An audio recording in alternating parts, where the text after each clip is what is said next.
unus vobiscum.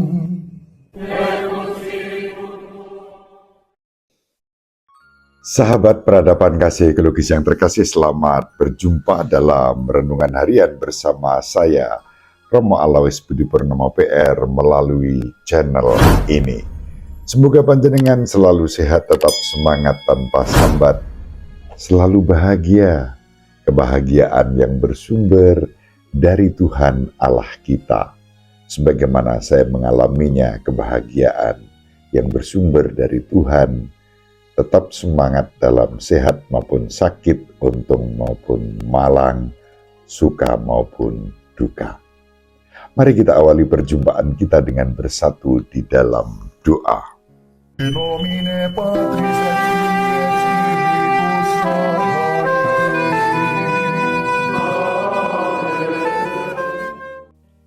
Allah Bapa Maha Pengasih dan Penyayang, Engkau menyatakan cinta kasih-Mu dalam diri manusia seperti kami, yaitu Yesus, Putra Manusia.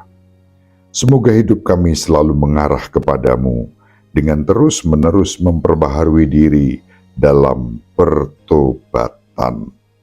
Dengan pengantaraan Tuhan kami Yesus Kristus, Putra-Mu yang hidup dan berkuasa bersama Diko dan Roh Kudus, Allah yang Maha Esa sepanjang segala masa.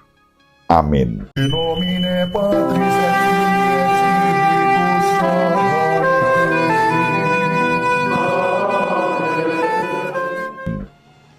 Sahabat peradaban kasih ekologis yang terkasih, kita baca bacaan Injil sesuai dengan penanggalan liturgi Katolik Roma.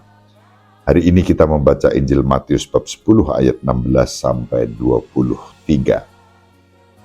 Pada suatu hari Yesus bersabda kepada ke-12 muridnya, "Lihat, aku mengutus kalian seperti domba ke tengah-tengah serigala. Sebab itu, hendaklah kalian cerdik seperti ular dan tulus seperti merpati.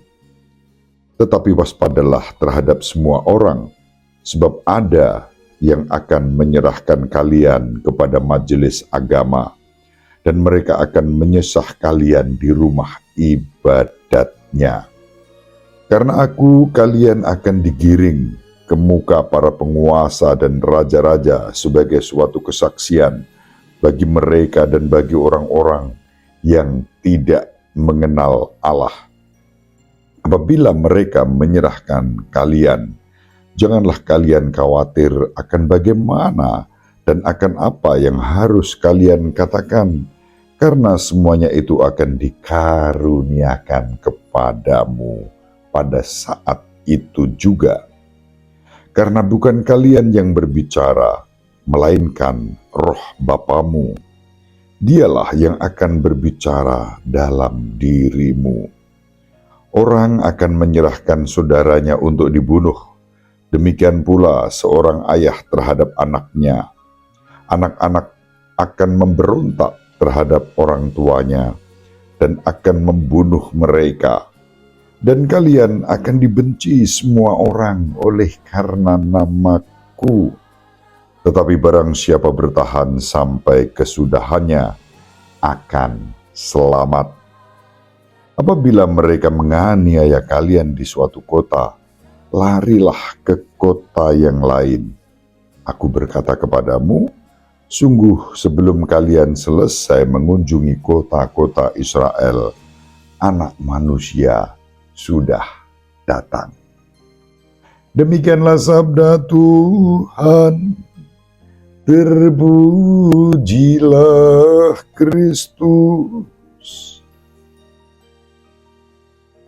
Sahabat peradaban kasih ekologis yang terkasih, renungan harian ini saya buat sepulang tadi misa lingkungan di lingkungan Santo Albertus Ngulaan, Paroki Wates. Terima kasih pada Mas Kris dan Mbak Yuli yang sudah menjemput untuk misa lingkungan tadi. Tuhan memberkati. Semula saya membayangkan lingkungan itu hanya di sepanjang rel Sepur dan sekitarnya, memang yang paling jauh itu sampai perbatasan dengan Kokap. Dan ini tadi ternyata menuju ke arah bandara, ke arah Yogyakarta International Airport yang ada di Temon sana, perbatasan dengan Temon. Misa di rumah Bapak Patrick Tony Kristanto yang meminta pemberkatan rumah yang ditempati oleh keluarga ini, dimohonkan berkat dan pemberkatan dilaksanakan di dalam misa. Ini sesuatu yang menarik. Tradisi Gereja Katolik memberi ruang-ruang untuk peribadatan kita dengan cara-cara yang sangat liturgis. Pemberkatan rumah dalam misa itu tentu menjadi sesuatu yang penting, suatu tradisi yang tentu kita syukuri, dianugerahkan kepada kita. Ada 3 anak yang masih remaja, yang sulung bernama Vito, kemudian adiknya bernama Willy, dan yang bungsu Richard. Richard ini yang aktif di sekolah pendampingan iman anak setiap Sabtu pukul 9 pagi.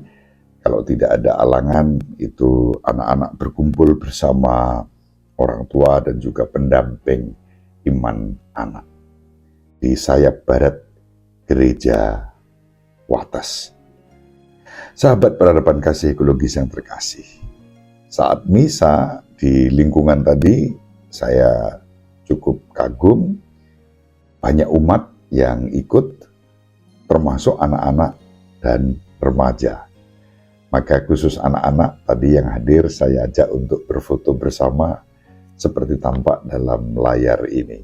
Ini mereka, anak-anak yang ikut di dalam misa lingkungan. Ini bagian dari pendampingan iman anak, tentu saja dalam konteks keberlanjutan dan sinergis. Misa lingkungan juga menjadi bagian dari proses untuk formatio iman berjenjang berkelanjutan.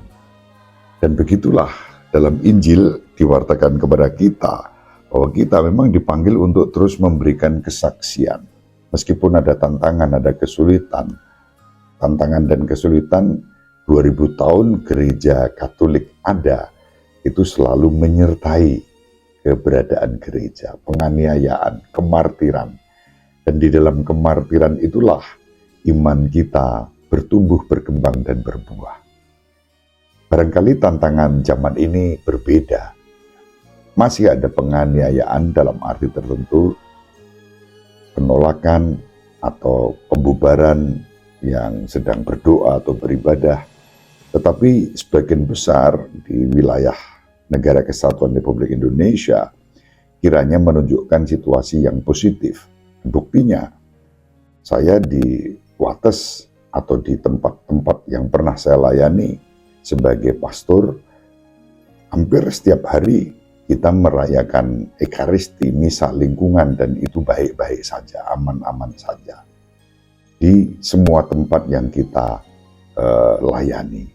Bahkan dalam misa-misa tertentu untuk memulai, yang datang bukan hanya yang Katolik, warga masyarakat sekitar yang tidak beragama Katolik pun itu juga ikut hadir dan mendoakan atau bahkan berdoa bersama kita meskipun dengan cara yang berbeda.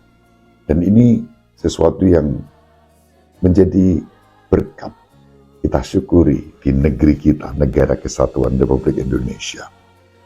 Apa yang diwartakan dalam Injil memang itu antisipasi bahwa kalau kita mengimani Kristus memang akan ada tantangan dan kesulitan, tetapi barang siapa bertahan sampai akhir, dia akan selamat. Dibutuhkan kesetiaan, daya tahan, dan Roh akan selalu bekerja mendampingi dan menyertai kita semua. Oleh karena itu, sahabat peradaban kasih ekologis yang terkasih, mari kita saling mendoakan agar sebagaimana disabdakan oleh Yesus kita juga selalu bersikap cerdik seperti ular, tulus seperti merpati. Cerdik seperti ular itu terkait dengan sikap daya tahan tadi, bertahan. Kalau kita pernah memperhatikan seekor ular yang digebuki tubuhnya itu akan menyembunyikan kepalanya. Dan nanti begitu yang gebuki ular itu puas, ularnya dibuang, dianggap sudah mati, pelan-pelan dengan kepala itu, ular akan menyembuhkan dirinya dengan air liurnya, lalu melungsungi, orang Jawa bilang begitu, mengelupas kulit-kulit yang luka itu dan menjadi baru. Itu kecerdikan ular. Dan sang kepala kita itu lebih dari sekadar seekor ular. Gereja adalah anggota-anggota tubuh Kristus. Kristus sebagai sang kepala yang sudah wafat, bangkit untuk menebus kita. Anggota-anggota tubuhnya diselamatkan oleh sakramen-sakramen yang diwariskan kepada gereja, dijiwai oleh Roh Kudus yang terus membantu kita untuk memberikan kesaksian iman di tengah-tengah kehidupan bersama. Dan tulus seperti merpati. Sikap tulus itu yang menjadi bagian dari karya Roh. Dalam ketulusan itu pasti ada berkat yang berlimpah, yang dicurahkan kepada kita.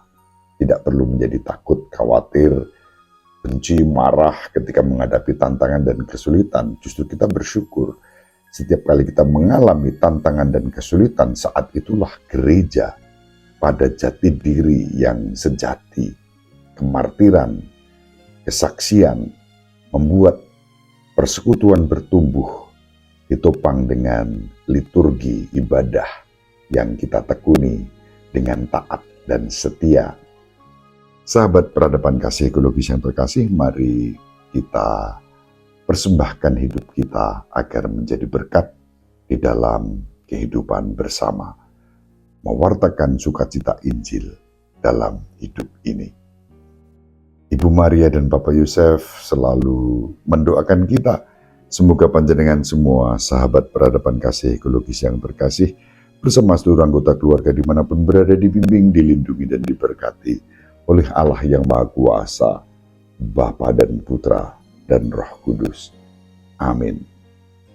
Terima kasih, salam sehat, tetap semangat tanpa sambat, selalu bahagia, kebahagiaan yang bersumber dari Tuhan Allah kita. Salve, Salam, salam sejahtera, berkah dalam. Sahabat peradaban kasih yang terkasih, sampai jumpa pada episode berikutnya. Terima kasih atas kebersamaan kita. Salam peradaban kasih ekologis, berkah dalam.